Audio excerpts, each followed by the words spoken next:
ब्रह्म, वेद पुराण आपको क्या समझाना चाहते हैं? बड़े बड़े साधु संत क्या समझाना चाहते हैं? आपने सुना होगा गौतम बुद्ध, भगवान बुद्ध, एक बार आपने सुना होगा कि भगवान बुद्ध जंगल चले गए और जंगल जाने के बाद वर्षों बाद लौटे तो लोग बोले क्या करके आए हो?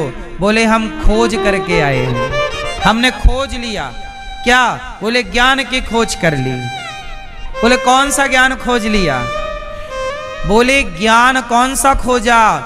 बोले ज्ञान क्या है?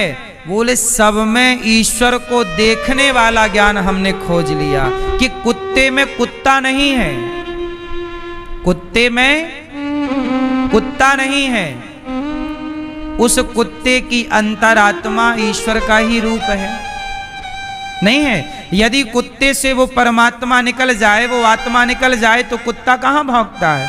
पड़ा है, फिर वो कुत्ता माटी हो जाएगा। गधे में गधा है कि भगवान है? उत्तर दो। घड़े में घड़ा है कि माटी है? जोर से। तो गधे में गधा है कि भगवान है? अच्छा, चींटी में चींटी है कि भगवान है? स्त्री में स्त्री है कि भगवान है? पुरुष में पुरुष है कि भगवान है? हाथी में हाथी है कि भगवान है? इसलिए ना चींटी है, ना चीटा है, ना गधा है, ना कुत्ता है, उस सब के रूप में वह परमात्मा ही है। अज्ञानी कहता है गधा है, ज्ञानी कहता है गधे में भी मेरा भगवान है। बस इतना संत।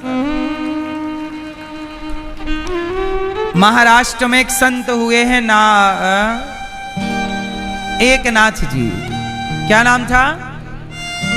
एकनाथ जी गंगोत्री से गंगा का पानी भरते हैं, कंधे पे रखते हैं, कावड़ यात्रा और पहुंचे रामेश्वरम।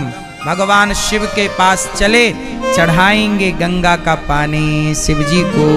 अब शिव जी के मंदिर के बाहर एक गधा तड़प रहा था प्यास से, तो एकनाथ जी ने गधे का मुंह खोला, उसका मुंह गोद में रखा और अपना जो जल था कावड़ का वो गधे को पिला दिया। लोग बोले कि तुम हजारों के सब में अपने एक ईश्वर का दर्शन करो, सब में अपने एक परमात्मा का। तो सच्चिदानंद सत चित, चित मतलब सब में ईश्वर है, इसलिए जो दिख रहा है वो भगवान है। जो प्रकाश भी भगवान का रूप है और अंधकार भी भगवान का रूप है, और स्त्री भी भगवान का रूप, पुरुष भी, पेड़ पौधा, सब में ईश्वर की बनावट है। अच्छा, आप कितने लोग इस बात से सहमत हैं कि भगवान, आप लोग खुद कहते हो कण कण में भगवान रहते हैं, हम भी तो यही बता रहे हैं कि कण कण में रहते हैं। ये जान लेने से काम ना होगा, जानने के बाद मान लो कि कण कण में भगवान है और देखो कि भगवान, फिर देखो भी कि अब ये भगवान है। एक होता है जानना, एक होता है मानना। भैया सो गए? नहीं? नींद आए तो बताना मेरी माँ। मैया, ओ पीली मैया, हो गई पंचायत?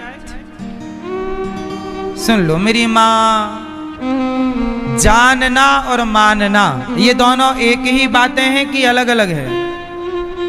जोर से। जानना श्रेष्ठ है कि मानना? अच्छा, मानोगे कब? जानोगे। तो जानना और जानने के बाद, लेकिन आप जानते हैं मानते नहीं। बताओ वो कौन सा ज्ञान है जो जानते हो पर मानते नहीं? बताओ।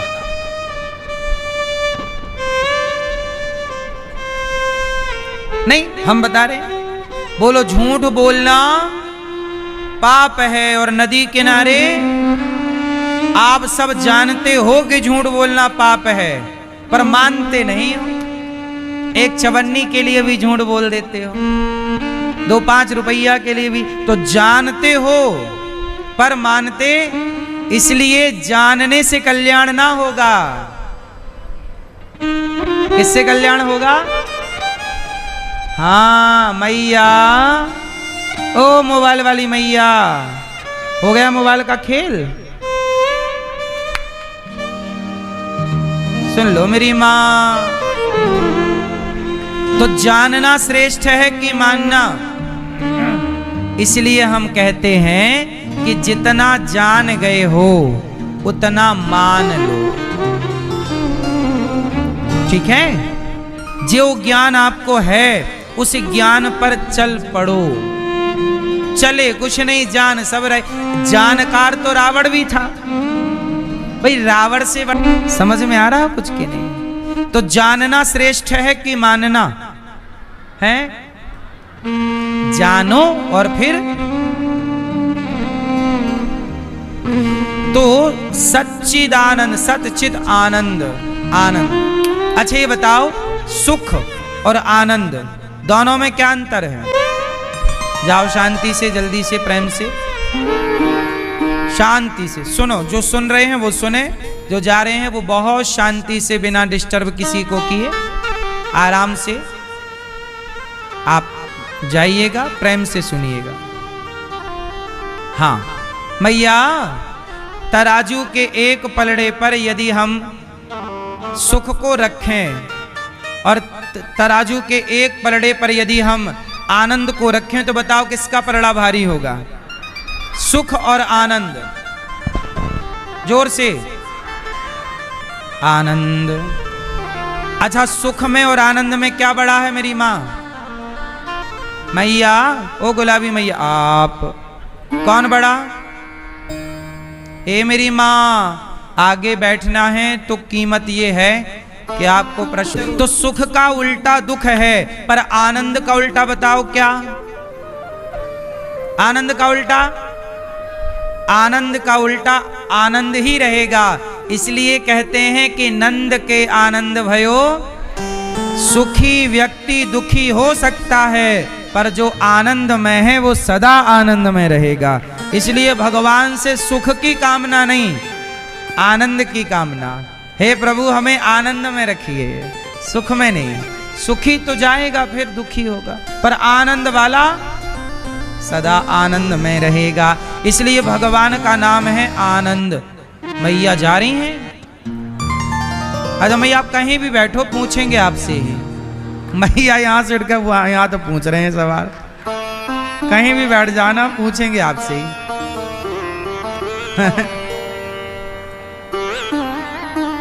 मैया भी होशियार, मैं जा रही हूँ, यहाँ पूछ रहे हैं बार बार, जा रही हूँ।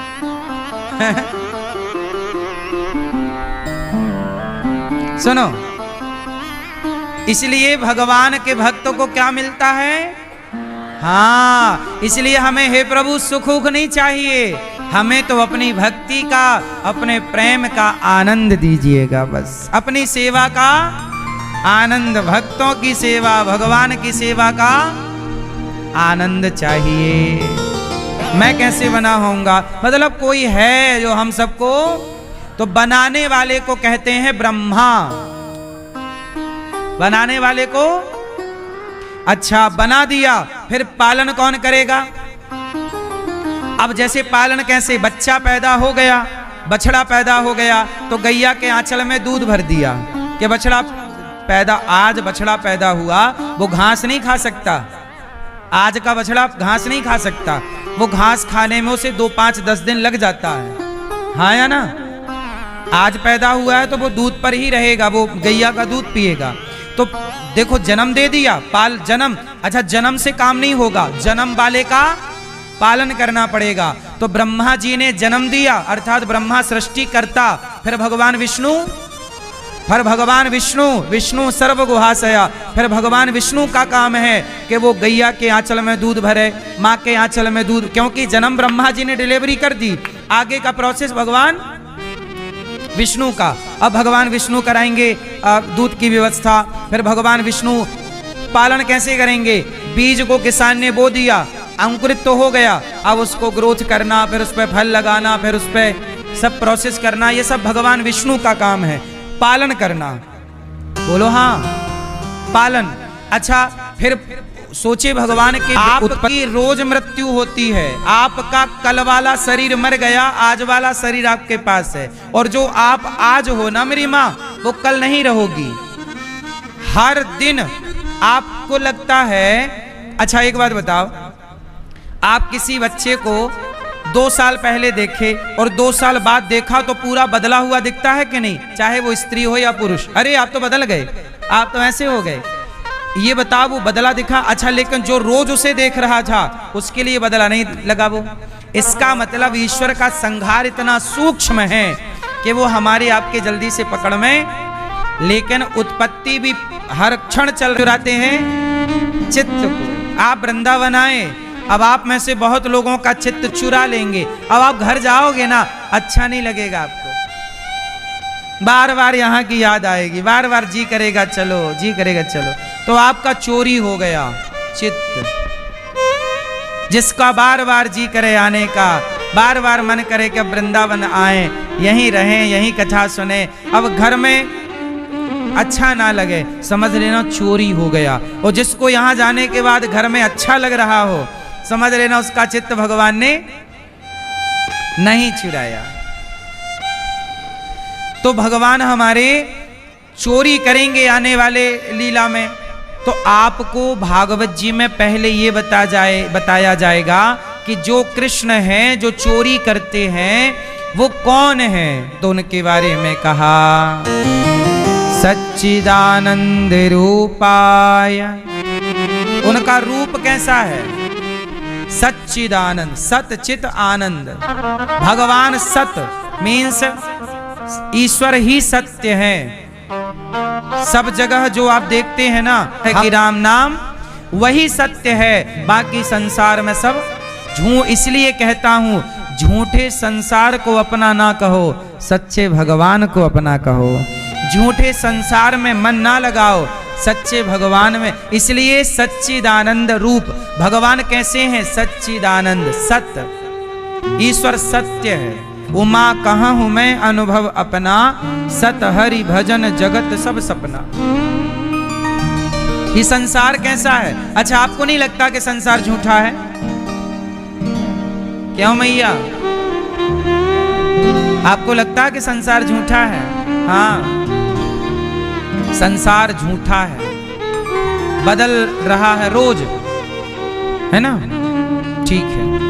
अच्छा, सतचित, चित मीन्स प्रकाश। अच्छा ये बताओ, सवेरे सवेरे आपको दिखता है कि नहीं? पेड़ दिखता, पौधा दिखता, सब दिखते हैं। अच्छा, सूर्य भगवान चले जाएं तो कुछ दिखता है? कुछ नहीं दिखता, एक चीज दिखती है। अच्छा बताओ, रात को कुछ ना दिखे पर एक चीज दिखती है, बताओ क्या है? चश्मा है? चंद्रमा अमावस्या में कहां दिखती है? चंद्रमा में अमावस्या के दिन चंद्रमा दिखती है। अब बताओ, अंधकार में कुछ ना दिखे पर एक चीज दिखती है, बताओ क्या? क्या क्या? तारा। अमावस्या के दिन तारा भी, चलो बादल हो गए। अब बताओ, अब बोल मेरी माँ, ये प्रकाश, ये रंग, आपके कपड़ों का रंग, मुझे ये सब कुछ दिख रहा। भगवान जी भी दिख रहे हैं, जगन्नाथ जी भी दिख रहे हैं, पुष्प भी दिख रहा, मुझे जो दिख रहा है। अच्छा एक बात बताओ, कुम्हार की दुकान में जाओगे तो कुम्हार की दुकान में घड़ा भी दिखता है, और मिट्टी के बर्तन भी दिखते हैं, और मिट्टी के खिलौने भी दिखते हैं। मतलब बहुत सारी वैरायटियां हैं। ये वो बचपन में ना अपन लोग मेला जाते थे तो माटी की चकरिया लाते थे। बोलो हाँ, लाते मैया, याद है? माटी के खिलौने। अच्छा ये बताओ, कुम्हार की दुकान में बहुत चीजें होती हैं, सुराही है, घड़ा है ना, कुल्हड़ है, दिया है, सकोरा है। लेकिन ये बताओ, ये सब कुछ होते हुए भी एक चीज कॉमन है, क्या? बर्तन बहुत हैं, कुम्हार की दुकान में वैरायटियां बहुत हैं, पर हर वैरायटी में एक चीज कॉमन है, क्या? मिट्टी। लेकिन मिट्टी का आकार अलग अलग है। वो खिलौने का आकार हो सकता है, वो घड़े का आकार हो सकता है, वो दिए का आकार हो सकता है। नाम भी अलग अलग हैं, रूप भी अलग अलग हैं, पर सब में एक ही माटी है। उसी तरह मैं आपको यही तो कहना चाहता हूं कि जैसे कुम्हार की दुकान में दिखने में तो बहुत चीजें दिख रही हैं, पर उन बहुतों में भी है एक, उन बहुतों में भी है एक माटी। ऐसे संसार में भी रूप बहुत दिखते हैं। स्त्री का रूप, पुरुष का रूप, पेड़ पौधा, नदी तालाब, समुद्र, चींटी, हाथी, बंदर, भालू, बहुत रूप हैं, पर हर रूप में है तो एक ही परमात्मा, एक ही ईश्वर ना है। सच बताओ, सब रूपों में एक ही समाया है कि दो है? तीनों को जोड़ा तो बना God, GOD। G for generator, O for operator, D for destroyer. Generator means Brahma ji, operator means भगवान विष्णु, डिस्ट्रॉयर मीन्स शंकर। इन तीन शक्तियों को चुरा लिया दुनिया के लोगों ने और तीनों को नाम दे दिया गॉड, GOD, गॉड। ओ माई गॉड, ठीक है। तो ये भगवान का परिचय है। तो ये भगवान है सच्चिदानंद, विश्वोत्पत्त्यादि हेतवे तापत्रय, सारे दुखों का नाश करने वाले भगवान हैं। और ऐसे भगवान, दुख कितने तरह के होते हैं मैया? कितने तरह के दुख होते हैं भैया? पीले भैया बताओ। अनेक। आप भैया? मैया कितने दुख होते हैं? 5। भैया बताओ कितने?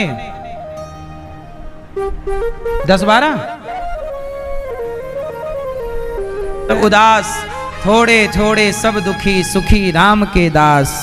जो भगवान का है वो सुखी है, और जो भगवान का नहीं है वो तो भगवान श्री कृष्ण को हम राधा सहित कृष्ण को प्रणाम करते हैं। यम प्रव्रजन्त मनुपेतमपेत कृत्यम द्वैपायनो विरह कातरया जुहाव पुत्रेति तन्मयतया तर्वोऽभिनेदुस् तं सर्वभूत हृदयं मुनिमानतोऽस्मि। सुखदेव जी, सुखदेव जी अपनी मां के पेट में 12 वर्ष रहे और बाहर जब आए तुरंत घर से निकल पड़े। वेदव्यास जी, सुखदेव जी के पिता वेदव्यास जी। अच्छा वेदव्यास जी, अच्छा वेदव्यास जी पुत्र को बुला रहे हैं। सुखदेव जी, बेटा पुत्रेति तन्मयतया तर्वोऽभिनेदुस्। सुनो सुनो, यहाँ क्या हुआ पिताजी? अरे बेटा तुम अभी अभी पैदा।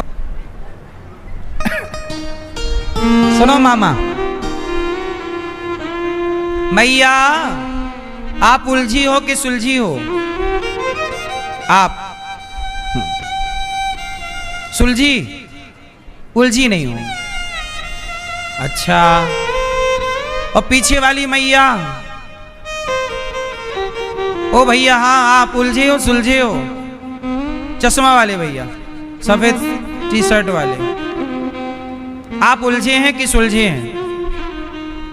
हाँ हाँ पीछे भैया चश्मा वाले, क्या उलझे? उलझा कौन सुलझा कौन, मैं दोनों की परिभाषा बता दूं, फिर आप लोग देखना कि आप कौन से में मैच कर रहे हैं। उलझा, उलझा हुआ कौन है?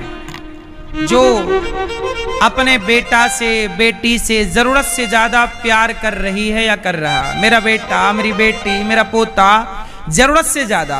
बेटा लात मार रहा फिर भी मेरा पोता, मेरा बेटा, और बेटा देख नहीं रहा है और फिर भी माँ मेरा बेटा, मेरा बेटा।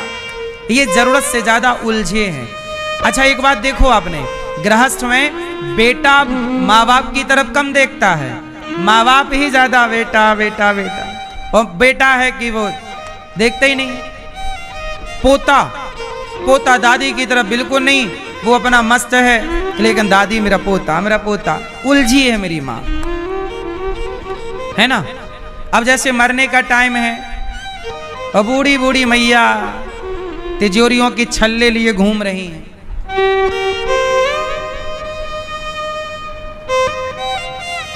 सारा काम हिसाब किताब आप ही। अरे कुछ हिसाब किताब अपने पास रखो, थोड़ा सा रखो, लेकिन बाकी कुछ बच्चों को सौंप दो कि बेटा अपना कमाओ खाओ, छोड़ो। आप भी भजन करो, भगवान का चिंतन करो, उलझे ना रहो। जितना जल्दी हो सके बेटे का बंटवारा कर दो, बेटी का बंटवारा कर दो, बेटा बेटी को जो देना लेना है दे दो, और प्रेम से चित्त को भगवान में लगाओ, संबंध जोड़ लो भगवान से। उलझा हुआ तो देखो उलझा है संसार में। सुखदेव जी कैसे हैं, जन्म लेते ही सबका त्याग करके केवल चित्त भगवान में लगाया। देखो दो रास्ते हैं, एक गृहस्थी एक विरक्ति। सुखदेव जी कहते हैं कि गृहस्थ लोग विवाह तो कर लेते हैं लेकिन फंस जाते हैं। मैं फंसना नहीं चाहता। अच्छा, गृहस्थी में फंसे बिना भी लोग निकल सकते हैं। भगवान श्री कृष्ण भी गृहस्थ हैं पर वो फंसे नहीं हैं, उलझे नहीं हैं, सुलझे हैं। बोलो हाँ। अच्छा, आप लोग गृहस्थ में फंसे हो कि उलझे हो कि सुलझे हो? आप सब आप उलझे हैं कि सुलझे हैं? दादाजी आप उलझे नहीं हुए हैं? ये पीछे वाली आप कह रही उलझे हैं? कौन है वो आपकी भांजी? भांजी कह रही है मामा उलझा हुआ है।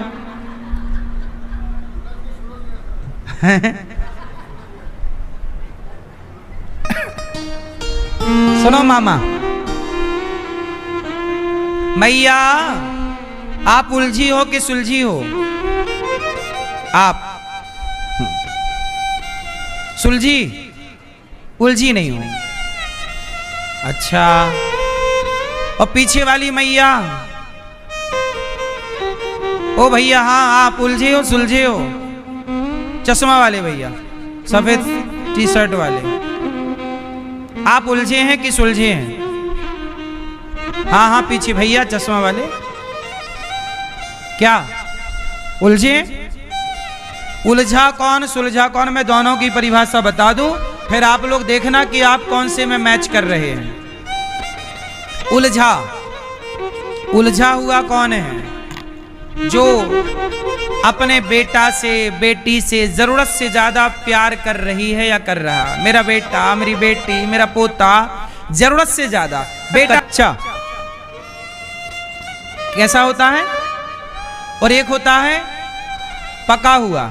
अच्छा, कच्चा नारियल कैसा होता है कि कच्चे नारियल को आप हिलाओगे तो अंदर से आवाज नहीं आएगी, चिपका रहता है ना खोपड़ी से, बजता नहीं है। कच्चा नारियल, नारियल का गोला खोपड़ी से चिपका रहता, मतलब बाहर वाली उसकी जो नारियल की खोपड़ी है कड़ी, उससे कच्चा नारियल जोर से चिपका रहता है। और पका हुआ नारियल, पका हुआ नारियल उस खोपड़ी से अलग है उसके भीतर, लेकिन उससे बजाओगे तो अंदर से आवाज आएगी, मैं अलग हूं, मैं अलग हूं, मैं अलग हूं। बोलो हाँ भैया। तो कच्चा, अच्छा जब नारियल को तोड़ो तो कच्चे नारियल को तोड़ो तो नारियल के साथ गोला भी टूट जाता है, नारियल का गोला भी टूट, लेकिन पके नारियल को तोड़ो तो नारियल तो टूटता है, खोपड़ी टूटती है, पर उसका गोला। हाँ, तो जो जगत से उलझा है वो कच्चे नारियल की तरह है। जगत में कुछ भी प्रभाव पड़ा वो परेशान हो जाता, वो टूट जाता है। जैसे किसी के पति की मृत्यु हो गई, अब पति की मृत्यु हुई तो वो नारी टूट जाती है बेचारी, पति के बिना कैसे रहे।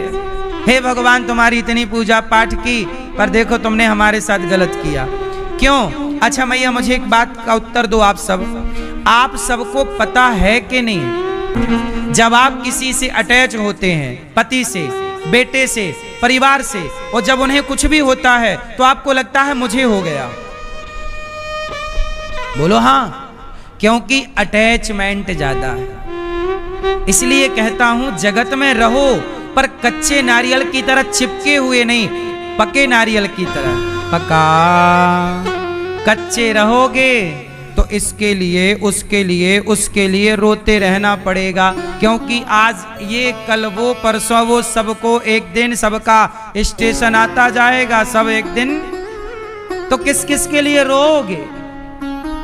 माँ मरी तो माँ के लिए रोए, बाप मरा बाप के लिए रोए, पत्नी मरी पत्नी के लिए रोए, भाई मरा भाई के लिए। अरे रो रहे ठीक है, थोड़ा सा रो लेना, हम कह रहे हैं, लेकिन ये सब तो यात्री हैं ही। क्या आपको पता नहीं कि सब जाने वाले? मैं भी तो उसी रास्ते में हूं, आप भी उस रास्ते पर हैं। आज नहीं तो कल अपना भी बुलावा आएगा, चल भैया हिसाब कर चल। इसलिए कच्चे नारियल बनकर जगत से ना उलझे रहो, पक्के नारियल बनो। अलग हूं अलग हूं। देखो, इसलिए भगवान के चरणों तक जो चढ़ता है ना, वो गोला ही चढ़ता है, पका नारियल। बोलो हाँ। इसलिए आपसे मेरी छोटी सी प्रार्थना है कि आप संसार में रहो कच्चे बन करके नहीं, पक्के बन करके रहो, पक जाओ। अब श्री सुखदेव जी बोले कि ना, मैं विवाह ना करूंगा, मैं गृहस्थ में ना रहूंगा।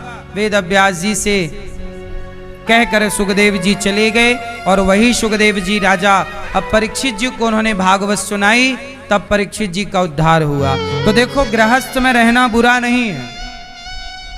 गृहस्थ आश्रम अच्छा है कि बुरा? गृहस्थ बहुत अच्छा है। रहो पर पक्के नारियल के रहो, उसी में रहो पर अलग रहो, चिपके ना रहो किसी से। ज्यादा चिपकोगे फिर आसक्ति अच्छी नहीं। अब क्या हुआ कि सुखदेव जी चले गए और इन्होंने राजा परीक्षित जी को भागवत सुनाई। सुखदेव भगवान को, ऐसे सुखदेव जी को हम प्रणाम करते हैं। 88,000 संतों के बीच में सूत जी का आगमन हुआ, सभी ने सूत जी को प्रणाम किया, कहा कि हमें भागवत की कथा सुनाओ। एक बार सुखदेव जी भागवत सुना रहे थे परीक्षित जी को। अच्छा, परीक्षित जी को भागवत क्यों सुनानी पड़ी? राजा परीक्षित जी को 7 दिन में मरने का शाप लग गया। ये परीक्षित जी कौन है? अभिमन्यु के बेटा परीक्षित जी। परीक्षित के पिता अभिमन्यु को महाभारत में वो मारे जा चुके हैं, महाभारत। लेकिन अभिमन्यु जो हैं, जब महाभारत के चक्रव्यूह में मारे गए, दुर्योधन का साथ दिया। गुरु द्रोणाचार्य जी तो बहुत प्यार करते थे अर्जुन को। अर्जुन को किसने सिखाया है? द्रोणाचार्य जी ने। लेकिन चूंकि उस राज सिंहासन का नमक खाए थे, तो उस पक्ष से ना चाह करके भी कौरवों के साथ गुरु द्रोणाचार्य को खड़ा होना पड़ा। अच्छा, भीष्म पितामह जी ने भी प्रतिज्ञा की थी कि मैं इस राज सिंहासन की सदा रक्षा करूंगा। अपने पिता शांतनु जी को यह वचन दिया था भीष्म पितामह ने। इसलिए पितामह को पता था कि दुर्योधन का चाल चलन सही नहीं है, पर क्या करें, साथ देना पड़ा। क्यों देना पड़ा? जब भीष्म पितामह बाणों की सैया पर लेट गए और जब पांडव जीत गए, कौरव मारे गए, तब 5 पांडव पितामह से मिलने आए थे, द्रौपदी भी आई थी। तो पितामह बाणों की सैया पर लेटे लेटे इन्होंने भगवान कृष्ण को प्रणाम किया। हे केशव, हमें पता था आप जरूर आएंगे, मैं नहीं चल सका तो आप चल करके देखो, भगवान दयालु। अच्छा, पितामह भीष्म बहुत बड़े भक्त हैं, पर भक्त की बुद्धि भी भ्रष्ट हो गई। पूछा गया पितामह, जब द्रौपदी के कपड़े उतारे जा रहे थे तो आप तो वहां खड़े थे, न्याय की मूर्ति थे, आपने क्यों नहीं रोका? पितामह ने कहा कि मैंने चरित्र कब के मजबूत ज्यादा थे। जोर से, क्यों? क्योंकि पहले का खान पान बड़ा पवित्र था। जैसा अन्न वैसा मन, जैसी शुद्धि वैसी बुद्धि, जैसा पानी वैसी वाणी। इसलिए आहार शुद्धौ सत्व शुद्धौ। पितामह ने कहा, केशव मुझे पता था आप जरूर आए। अच्छा, भगवान कितने दयालु हैं। भगवान इतने दयालु हैं कि जब पितामह चल नहीं पाए तो भगवान स्वयं उनके पास पहुंच गए। पितामह ने कहा, प्रभु मेरी एक इच्छा है। क्या? मेरी बेटी से विवाह कर लो। अच्छा, पितामह की बेटी कौन? पितामह तो ब्रह्मचारी हैं, विवाह ही नहीं किया। पितामह का विवाह नहीं हुआ, फिर वो कह रहे हैं मेरी बेटी से प्रभु आप विवाह कर लो। पितामह की बेटी कौन? पितामह की बेटी का नाम है बुद्धि। आपके अंदर बुद्धि है? बोलो हाँ। तो बुद्धि पुरुष है कि स्त्री है? बुद्धि पुल्लिंग है स्त्रीलिंग है? क्या है? जोर से। हाँ, तो सबके भीतर एक स्त्री बैठी है, जिस स्त्री का नाम है बुद्धि। इसलिए कहता हूं, अपनी अपनी बुद्धि का भगवान से विवाह कर दो, ताकि आपकी बुद्धि सदा भगवान में ही लगी रहे, पत्नी पति में लगी रहे, बुद्धि भगवान में। और आपकी बुद्धि भगवान में लग जाएगी, फिर आपकी बुद्धि जुआ में नहीं लगेगी, फिर आपकी बुद्धि शराब में नहीं लगेगी। अब आपने अपनी बुद्धि भगवान में नहीं लगाई, इसलिए आपकी बुद्धि शराब में लगी है, मांस में लग गई, कुसंग में लग गई। सही है भाई, बुद्धि तो एक है। यदि वो लग जाए भगवान में तो फिर कहीं और ना लगे, और यदि ना लगी तो वो भटकाती रहेगी ना। तो भीष्म पितामह ने कहा, इति मति रूप कल्पिता वितृष्णा, मेरी बुद्धि बिल्कुल निष्काम हो गई है। क्या हो गई है? निष्काम। इसलिए आप मेरी बुद्धि का वर्ण कर लीजिए। क्या कर लीजिए मेरी बुद्धि का? भगवान ने कहा, पितामह ठीक है, मैं आपकी।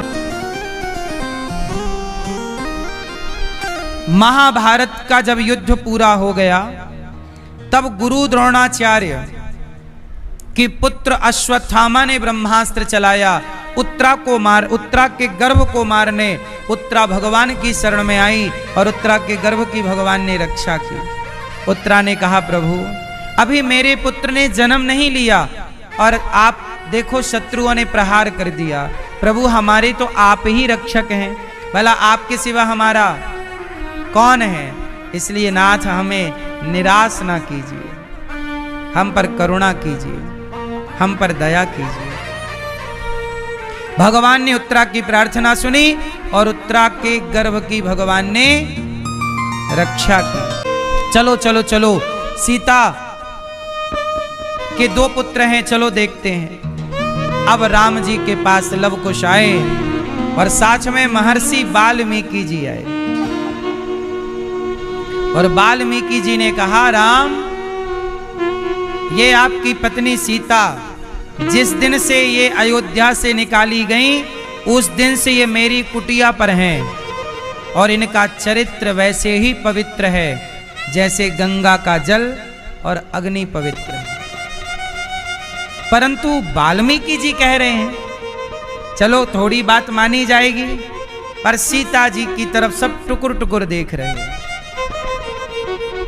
देखो जरा दुनिया कितनी निर्दयी है। आदमी कह रहा है कि ये पवित्र है, पर नहीं, लोग मानने को तैयार नहीं। तब माता जानकी ने कहा कि हे रघुनंदन, हे प्रभु राम, यदि मैं आपकी पत्नी हूं और ये दोनों पुत्र आपके हैं और मैंने आपके सिवा अपने मन से, अपनी वाणी से, अपने कर्म से किसी पर पुरुष का स्पर्श भी ना किया हो, तो हे पृथ्वी माता, यदि मेरा चरित्र पवित्र है तो हे पृथ्वी माता, आप मुझे अपनी गोद में स्थान दो। यदि मैं गंगा की तरह और अग्नि की तरह पवित्र हूं तो हे मां, मुझे अपने गोद में स्थान दो। यदि मैं पवित्र हूं तो मुझे जगह दो, और मैं अपवित्र हूं तो कदापि मुझे जगह मत देना मां अपनी गोद में। ये कहते ही धरती माता फट गई। विमान प्रकट हुआ, माता धरती पृथ्वी माता प्रकट हुई और जानकी जी से कहा, बेटी सीता आओ, संसार के लोग तुम्हें नहीं समझ पाए। आओ पुत्री, तुम मेरी पुत्री हो, तुम मेरे से प्रकट हुई हो, आओ मेरे में समा जाओ। धरती से प्रकट हुई माँ और धरती पे समा गई। अब दुनिया के लोग अवाक रहे, और वो रावण ने जिनको चुराया वो छाया सीता थी, वो असली सीता थी ही नहीं, वो वेदवती सीता थी। लेकिन ये बात सब क्या जाने, लेकिन सीता माँ ने अब हर बात बताई है कि आपका डाउट क्लियर हो जाए। राम रो रहे हैं, राम की आंखों में आंसू हैं, लवकुश रो रहे हैं, वशिष्ठ जी रो रहे हैं, माता कौशल्या जी रो रही हैं। देखो, एक हंसते खेलते परिवार में लोगों ने आग लगा दी कि नहीं? दुनिया के लोग केवल तोड़ना चाहते हैं। अयोध्या में एक मंथरा थी जिन्होंने आग लगाई, और ये कुछ लोग हैं। इसलिए मैं आपसे कहता हूं कि लोग क्या कहते हैं भाई, समय कहते हैं जब समय अनुकूल ना हो तो चुप रहना चाहिए। रहीमन चुप हो बैठिए देख दिनन के फेर। रहीमन चुप हो बैठिए देख दिनन के फेर। दिनों का मतलब सही वक्त ना चल रहा हो तो नहीं बोलना चाहिए। सही वक्त पर सही बोली गई बात सफल होती है। तो राम तो सही समय का, सीता मैया सही वक्त का इंतजार कर रही थी, वो सही वक्त आया, परीक्षा दे दिया माता जी ने, और कहा कि अब हम तुम्हारे साथ क्या रहें, मतलब प्रजा के साथ, तुम हमें भरोसे ही नहीं करते। तो सीता माँ चली गई। तो कुल मिला के ये सारी बातें हमने आपको इसलिए सुनाई कि लोग क्या कहते हैं इस पर ध्यान ना देकर आप अपना काम करते रहिए, ठीक है। सत्यम नास्ति नारद जी, कभी तो दीन दयाल के भनक पड़ेगी कान, कभी तो सुनेगा वो।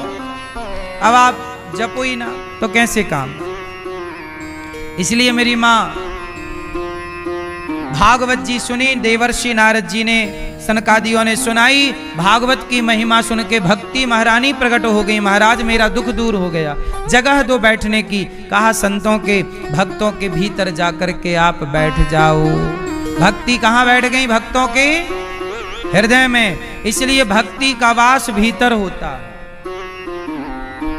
भक्ति भीतर होनी चाहिए, बाहर नहीं।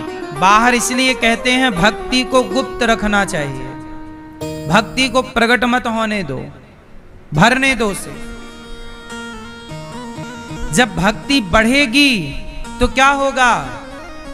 जब भक्ति हृदय में बढ़ती है तो आंखों से छलकने लग जाती है।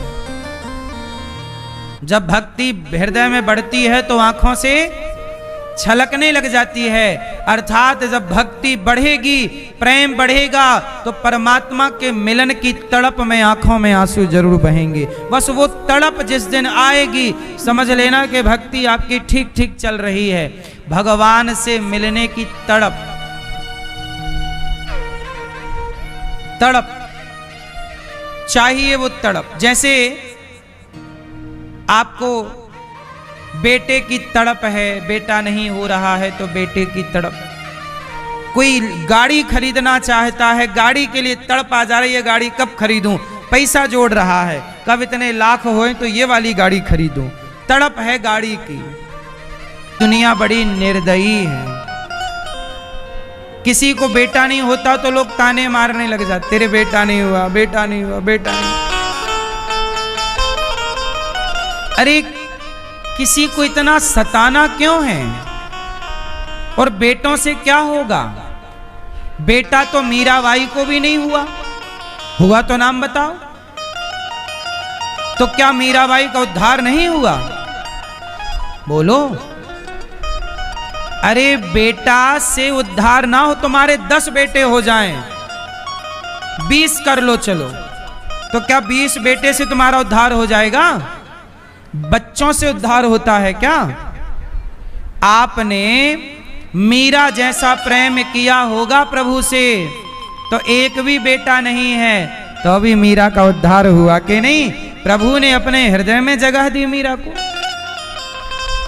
और बेटा है पर तुम्हारे बेटे तुम्हारे को गिलास भर पानी नहीं देते, तो फिर ऐसे बेटे हैं पर किस